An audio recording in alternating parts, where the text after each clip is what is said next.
Voi citi din Revelația lui Ioan, sau cunoscută ca și Apocalipsa. Apocalipsa, capitolul 8. Și s-a pornit grindina și foc amestecat cu sânge, și au căzut pe pământ. Și a ars din pământ a treia parte, și a ars din copaci a treia parte, iar iarba verde a ars de tot. Deci va fi grindină sau meteoriți, pe înțelesul nostru, care intră în atmosferă cu coadă de foc și cad peste oameni, și umplu de sânge pe cei peste care cad, acești asteroizi sau meteoriți, mai bine zis. Provoacă incendii pe toată suprafața Pământului, dar în special în a treia parte a planetei, adică cele două Americi de nord și de sud și în Europa de vest și vestul Africii. Tot ce e sub Dunăre va fi afectat. De aceea vor vrea românii să se întoarcă în România, dar nu vor mai putea pentru că țările care vor cuceri România, Rusia și Bulgaria și Ungaria, vor fi atacate de Europa și România va fi înconjurată de flăcări. Și ca un munte mare arzând în flăcări s-a prăbușit în mare și a treia parte din mare s-a prefăcut în sânge. Deci cometa deasupra capetelor noastre, cum spunea Arsenie Boca, o să cadă în mare și, după cum spunea Nostradamus, va fi la longitudinea New Yorkului. Și a pierit a treia parte din făpturile cu viață în ele, care sunt în mare, și a treia parte din corăbii s-a sfărmat, deci se produce tsunami și toxicitate în apă. Și a căzut din cer o stea uriașă, arzând ca o făclie, și a căzut peste izvoarele apelor, deci este un asteroid din spațiu, așa cum zicea și Nostradamus despre distrugătorul antic. Și numele stelei se cheamă Apsintos și a treia parte din ape s-a făcut Capelinul și mulți dintre oameni au murit din pricina apelor, pentru că se făcuseră amare.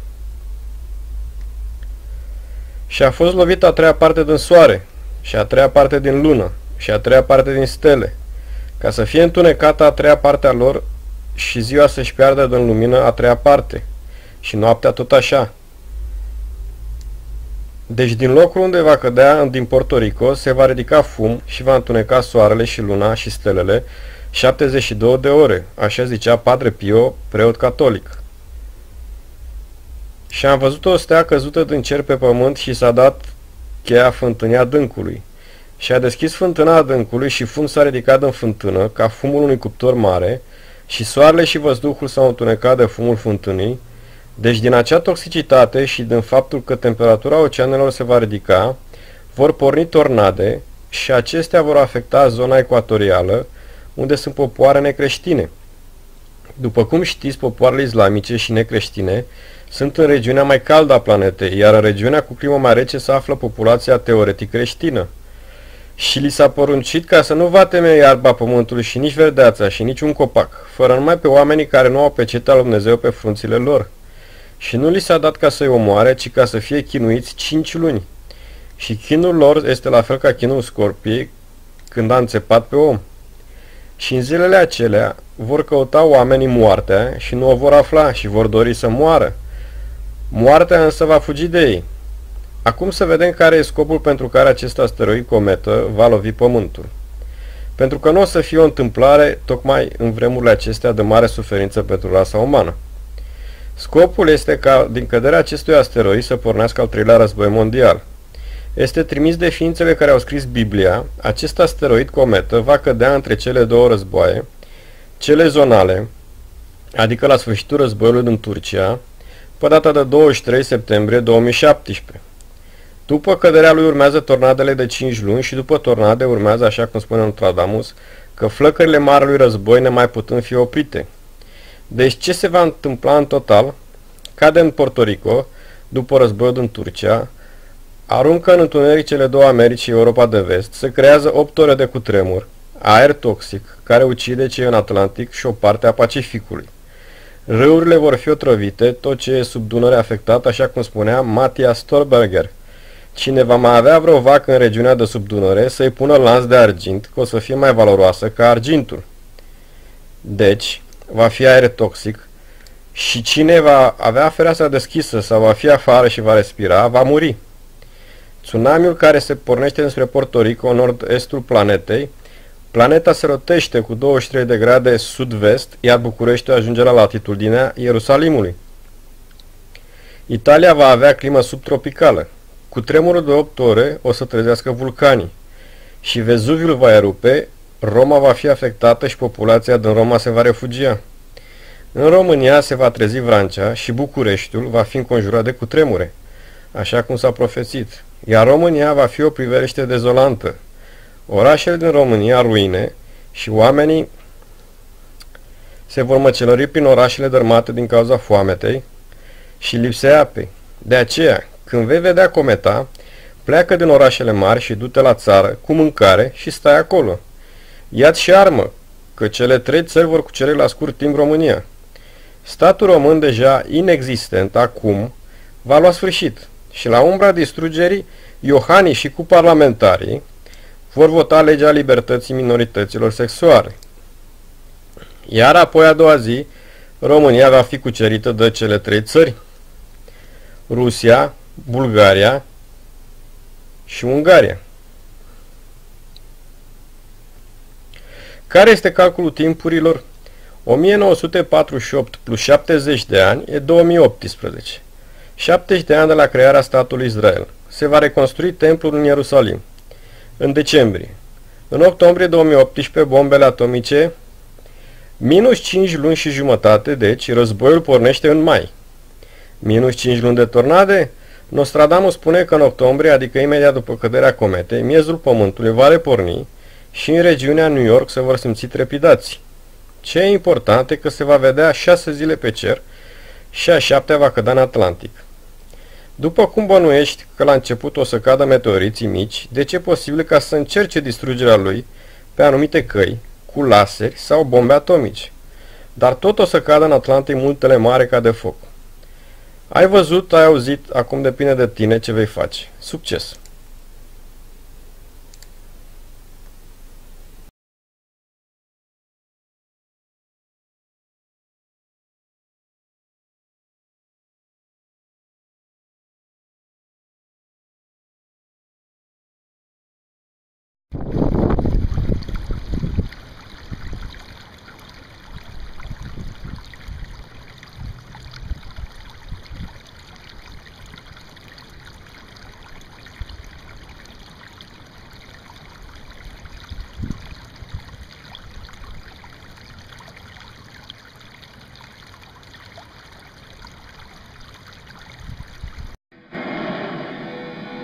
Without any warning, a colossal fireball rockets down from space like a speeding bullet. Upon impact, apocalyptic destruction will ensue.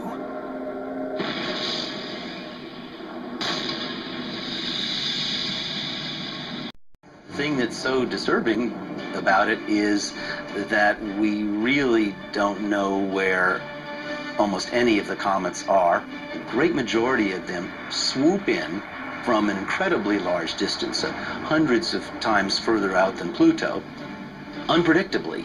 And we don't even notice them, don't even discover them until they start getting heated up by the sun, so they really start shining and glowing. By that time, it only has a few months before it's going to cross through at very high speed through the inner part of the solar system. And that is really too late to do anything about it. In that case, we're talking about something that's 5 or 6 miles across. You're just dumping such an incredible amount of energy into one place at one time. It tends to light everything on fire, everything within hundreds of miles. And then that just creates mass firestorms. It's filling the atmosphere with smoke. Of course, if there are any cities, they're incredibly flammable. I mean, the amount of soot just completely blocks all the light. And it's not just you that can't see anything, it's the plants. Photosynthesis. It can all be shut down as a byproduct of this impact. As destructive as an impact on land would be, a large comet or asteroid hitting open water would create even more havoc. You have dumped all of that energy of thousands of hydrogen bombs into the ocean. In a matter of seconds, you're vaporizing cubic miles of ocean.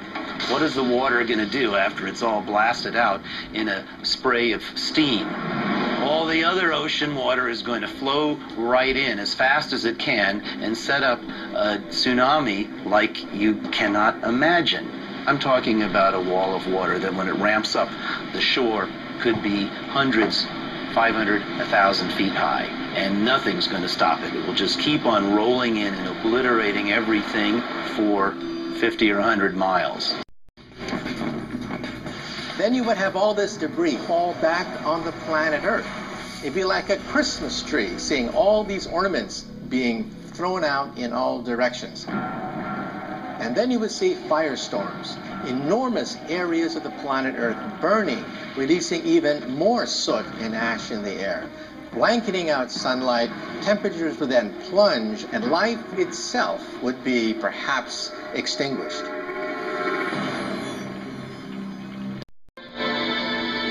Once scientists had said it could never happen. Now many were shocked. Some talked about the end of the world.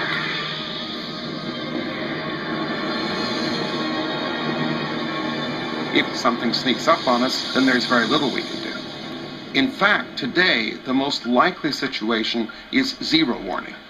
The next impact of a mile-sized object will probably happen without any prior discovery of it at all. The first thing you will know is when you feel the ground shake and see the plume of fire coming up over the horizon. Impacts today are a risk. They're a hazard. They're something we need to protect ourselves against. If we don't learn how to protect ourselves against impacts, then on the long term, we are likely to be wiped out by impacts. If it happened to the dinosaurs, it could happen to us. For the 10% of the big ones that have been discovered, there is no danger. But I can tell you nothing about the 90% that we have not yet discovered. So, yes, we understand the general nature of the risk, but we have not yet taken any real concrete efforts to protect ourselves or even to look and see if there's anything headed our way. And very few people would live through this. Civilization as we know it will be finished. Earth would be basically brought back to its knees, to the cave ages, if you will. After people start missing a few meals, starvation, hunger starts to set in, people get concerned about their families, about providing for their children. A person will do unspeakable things. When it comes down to survival and you're looking at the faces of your hungry children, you're going to do anything you can to make sure that your children get fed and that you get fed. So it's not a question of if it'll happen, it's a question of when it will happen. The clock stopped at 1:17. There was a long sheer of bright light and a series of low concussions.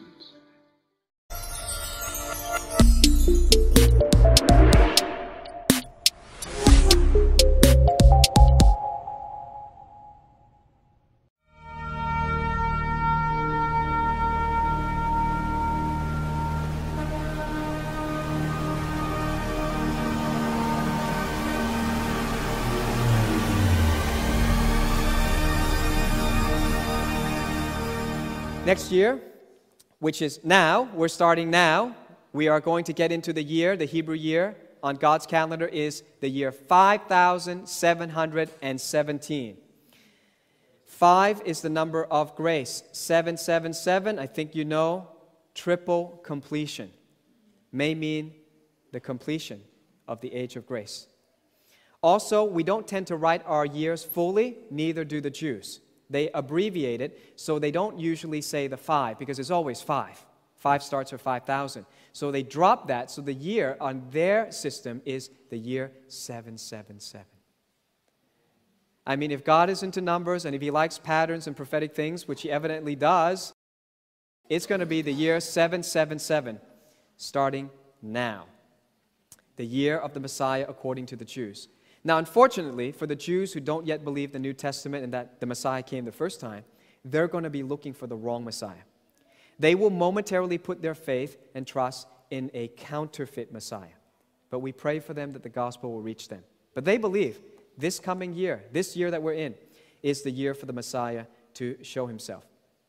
Revelation 12 says, now a great sign. Everyone say great sign. We might say, no sign has been called great in the Bible. This is called great sign.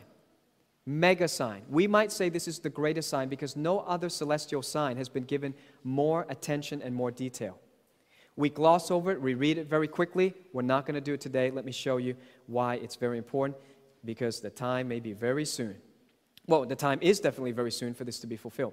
Now, a great sign appeared in heaven. A woman clothed with the sun, with the moon under her feet, and on her head a garland of 12 stars.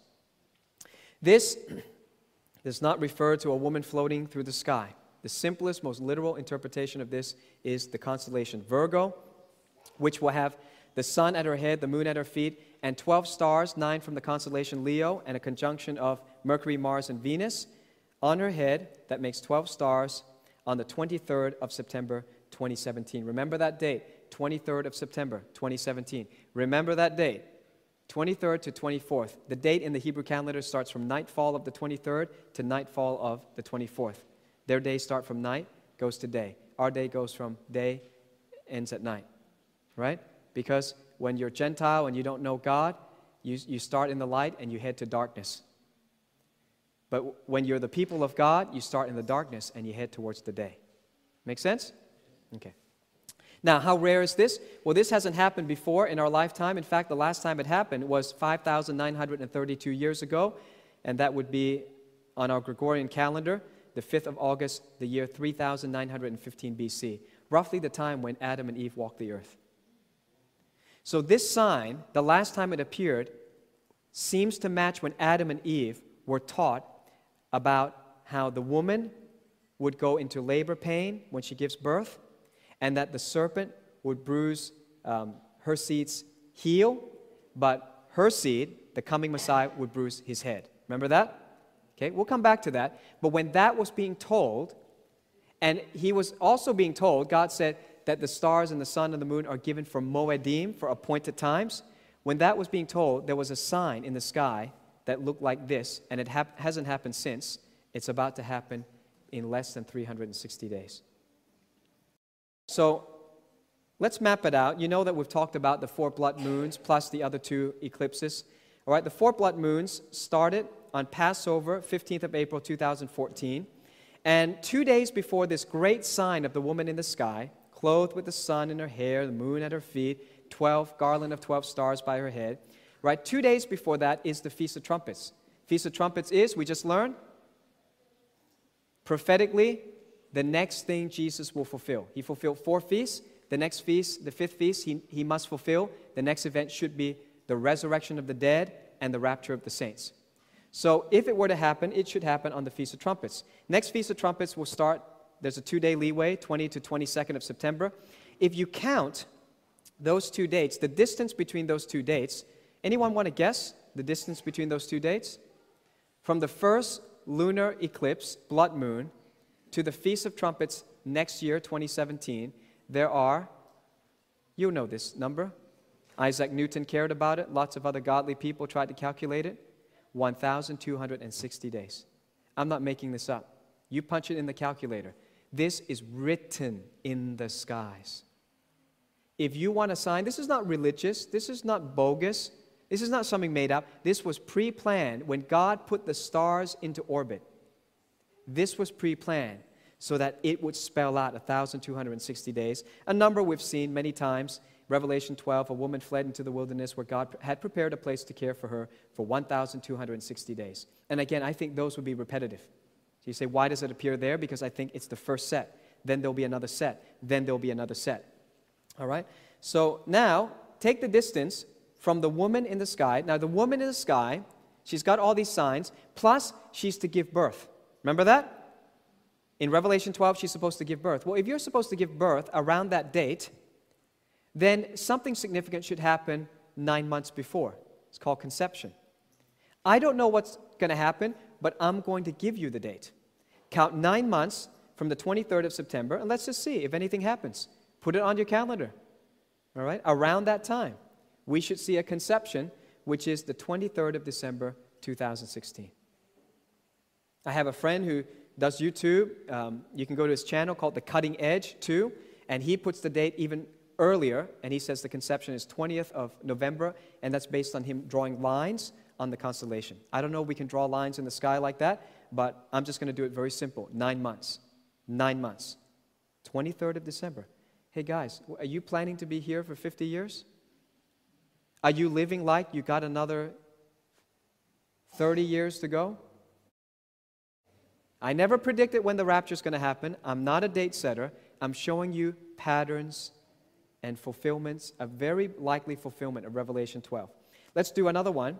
If you do 8 months from the Feast of Trumpets, which is possibly can start on the 20th of September, 8 months, come on, count it. Where does it go to? 8 for the number of a new beginning? Very uncanny, a very interesting date. All of you should know. 8 months earlier from that date, the new president takes office, 20th of January, 2017. There are just layers upon layers upon layers, okay? But let's not just look at pictures, okay? I want you to go to the Word with me. Now, I'll show you what Jacko Prinsloo, he wrote this in a book called God's Roadmap to the End. And again, he has this YouTube channel. I believe it's called The Cutting Edge 2. He calculated this, so I'm just going to say it to you, okay? So here's the sign of the woman in the sky.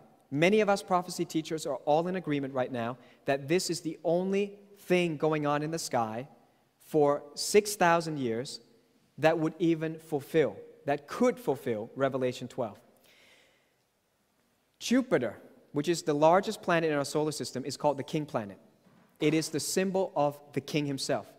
Jupiter enters into the abdomen or the womb of Virgo, celestially speaking, by diagram we're speaking, okay, because there are no lines in the sky. If we drew these lines, Jupiter enters the womb on 20th of November 2016. Maybe that's conception. Exits from Virgo, okay, so that means if you could draw a line in the sky, leaves the womb on the 9th of September 2017. Could be the birth, okay, could be the rapture of the church, for instance, according to Jacko Prinsloo's model, okay? And the fulfillment of Revelation 12 would occur between the 23rd to the 24th of September 2017. Oh, we got another thing. It's just layer upon layer. On that date, there is a comet that will conjoin with the moon. I don't know if we can ever get more of a sign since Adam and Eve, all right? What is this comet about? Well, I was thinking, should I share this? And it was in the news today. Can you imagine? I'm looking at this comet, and it's in the news today, like when you got up this morning. So I thought, okay, I'm going to have to share about this comet. Listen to how weird this comet is. It happens to be a comet that the European Space Agency decided to send a space probe to 12 years ago. I'm not making this up. On the 2nd of March 2004, Europe launched the Rosetta space probe to rendezvous with Comet 67. Hey, when have we seen 67 before? 1967? Prophetic? Jerusalem was captured, 50th anniversary. It is called a Jupiter family comet. I looked that up. It's a Jupiter family comet. Doesn't mean that it's related to Jupiter. It's just by their astronomical definition. It is a Jupiter family comet. Again, Jupiter representing the king. It's traveling at 38 kilometers per second, and we managed to rendezvous with it at 38 kilometers per second. That's pretty cool. On the 10th of September 2014, Rosetta entered the comet's orbit. On the 12th of November, Rosetta's lander, Philae, which means friend, like Philadelphia, touched down. We sent a probe that touched down on this comet. And yesterday, the 30th of September 2016, Rosetta crash landed on the comet, ending its 12-year mission. And I'm preaching about it today.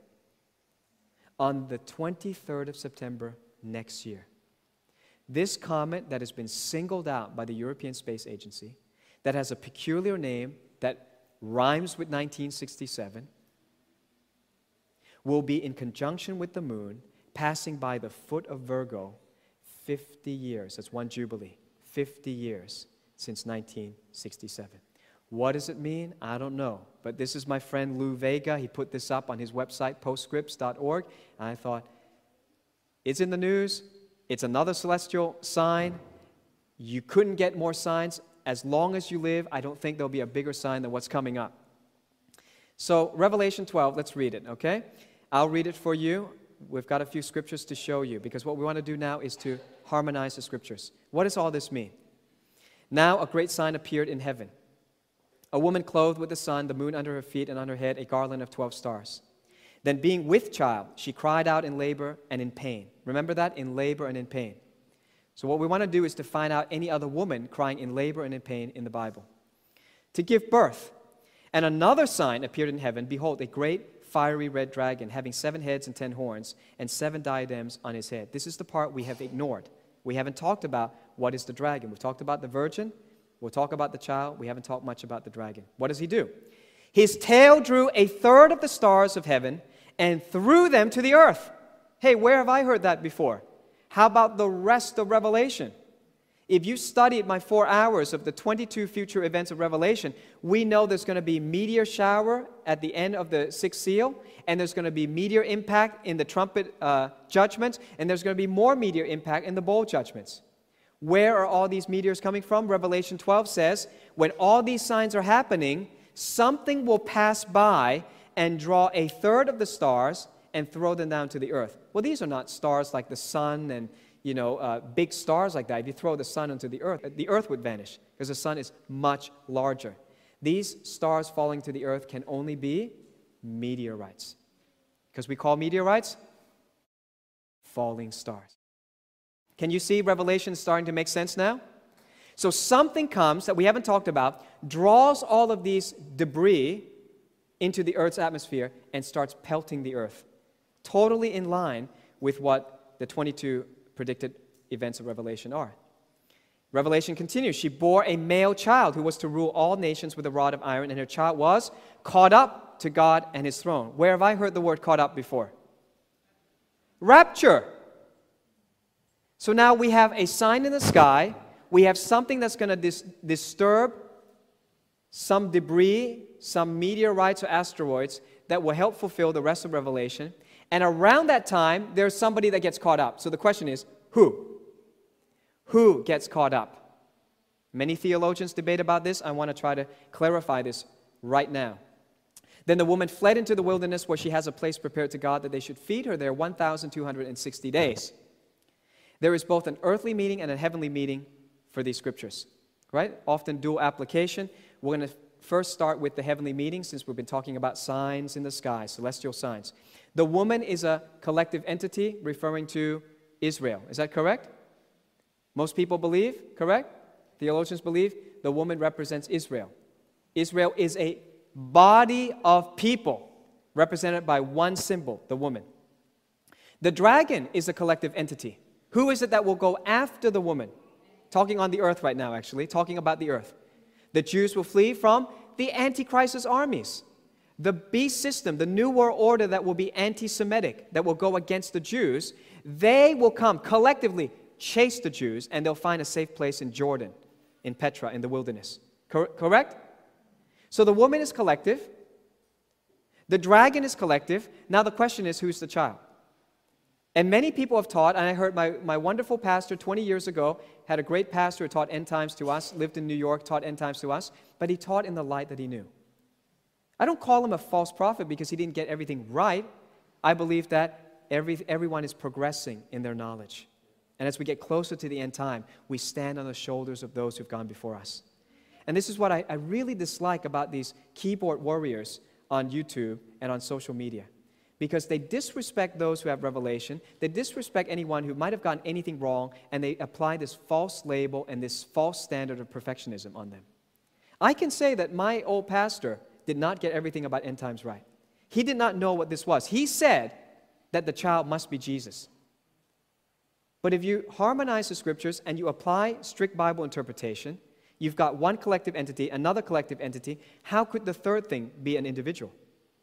Not only that, the child should be a collective entity, which is the church, and it says the child is caught up. In other words, the church is raptured. How could it be Jesus that was caught up? Because Jesus was never caught up to be protected from the devil pursuing him. Jesus never ran away from the devil. Jesus defeated the devil. And in victory, he ascended to heaven. It's a completely different picture from this picture where Satan spews after the woman, and the child that was given birth from the woman, who? The church, came from the Jewish religion. All of the early Christians were Jewish people. All the apostles, all the writers of the New Testament were Jewish. The Jews gave birth to the church. But when the devil comes in the time of wrath, of tribulation, the church was caught up. So this scripture seems to peg the Revelation 12 sign with the rapture of the church. Am I saying it has to be next Feast of Trumpets? Of course not. I'm not a date setter. But I'm saying it would behoove the church now to wake up. If we are called the 10 virgins who are asleep, I am sounding the trumpet. Church, wake up. The bridegroom is coming. If it takes 3.5 years for him to come, if it takes another 7 years, I'm telling you, it's time to live like he's coming very soon. But very likely we have a fulfillment of Revelation 12 next year. The wilderness is Petra, Jordan, lots of other scriptures to harmonize with that. I can't do it right now. We've got lots of other end-time teachings that cover that. Okay, now let's harmonize it with some scriptures. Can we do that? I've saved this for a long time. Let's do it, okay? Genesis chapter 3. Where do we find a woman who was in travail, in labor pain? Go all the way back to the beginning. Genesis chapter 3. I will put enmity between you, the serpent, and the woman, and between your seed and her seed. Who's her seed? The Messiah. Who's your seed, the serpent's seed? The Antichrist, who's also called in Revelation the dragon. He shall bruise your head, and you shall bruise his heel. Interesting. If these are signs in the sky, we've got a lot of description about what's going to happen up above our head. To the woman he said, I will greatly multiply your sorrow and your conception. In pain you shall bring forth children. So let's look at the heavenly meaning now of Revelation 12. The woman, the only woman in the sky is the constellation Virgo.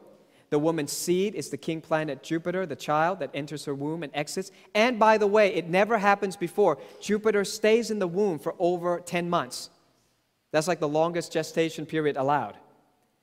Jupiter would normally just pass right through. But next year, when Jupiter enters, from November this year, Jupiter will go round and round and round and round like a little baby and will not exit the womb of Virgo until this sign is fulfilled. Strange, strange things. Look up, Jesus said. When all these things happen, he said, look up. Wonder why he said that. Satan's seed is the dragon. And I would say right now it's the unknown object. Nobody knows. We know there's another element to this prophecy, but we're not sure. And many people are calling it Planet X. I think that's a valid conjecture because somebody, some other planet came during the time of Jesus' crucifixion and blocked the sun for 3 hours. The moon cannot block the sun for even 8 minutes. 7 minutes and maybe like 30 seconds is max. Another object blocked the sun when Jesus was crucified. So there's a celestial sign at Jesus' birth. There's a celestial sign at Jesus' crucifixion, and we believe there's a celestial sign at the next appointed time, which should be the rapture and the start of the tribulation. And then bruising the head and him bruising the heel is very interesting because if you put these things as an interpretation of things going on in astronomy in the sky, that would mean the top side of an unknown object collides with the southern hemisphere of Jupiter, resulting in a stream of debris. Now, when we come up with these theories, we always go to history. History is prophecy. Patterns are prophetic. Well, guess what? It happened already. Did you know that Jupiter was grazed by comet Schumacher? Schumacher. You know what that means? Shoemaker. And what are you supposed to hit? The heel. And the shoemaker hit the heel of the king planet once before. So what happened? Comet Shoemaker-Levy 9 broke apart in July 1992. Its fragments collided with Jupiter on the southern hemisphere between the 16th to the 22nd of July 1994 at a speed of 60 kilometers per second. The prominent scars from the impacts were visible from Earth and persisted for months. This happened before. Remember, patterns are prophetic. History is prophecy. Schumacher might be prophetic of an outline of the king's heel. How amazing is God? All these names, I believe, are prophetic. So what is the sign telling us? Harmonize it with Jeremiah. Let's see what happens when a woman is in labor. Ask now and see whether a man is ever in labor with child. So, why do I see every man with his hand on his loins like a woman in labor, and all faces turn pale? What is Jeremiah chapter 30 talking about? You're going to recognize this right away. Alas, for that day is great, so that none is like it, and it is the time of Jacob's trouble, but he shall be saved out of it. What's he talking about? The woman in labor, which we find in Revelation 12, is explained in Jeremiah 30 as the start of the time of Jacob's trouble. How long does that last? Again, most American prophecy teachers believe 7 years, so you just do the math. 2017 plus 7 means 2024 would be around the time when Jesus would come back for the Jews. I personally believe that it is possible the time of Jacob's trouble equals the time of the real Jacob's trouble. And his time of trouble was not 7 years. His time of trouble for his 2 wives, for Laban's sheep and goats, and for running away from Esau, all of that added up to the number of the Jews, 22. So 2017 plus 22 would equal 2039. I don't know. I don't know if we can survive that long. Today, our anniversary service. Today, the start of the new year on the Jewish calendar. Today, the internet has been given up by the United States and handed over to the UN. You know why? You know why? Because the United States has one law called the First Amendment, which protects free speech. As long as the internet is in the United States' power, it's always protected by the First Amendment. You can say whatever you want. But if you remove it from the legal structure and protection of the First Amendment and give it to the UN, you can begin to censor people who speak opinions the globalists don't agree with. It happened today. How long can we go? Can we go to 2040? I don't know. I think it'd be tough. It'd be tough. I am now more inclined, even though I believe in the 22 years, I believe the 22 years of Jacob's trouble already started.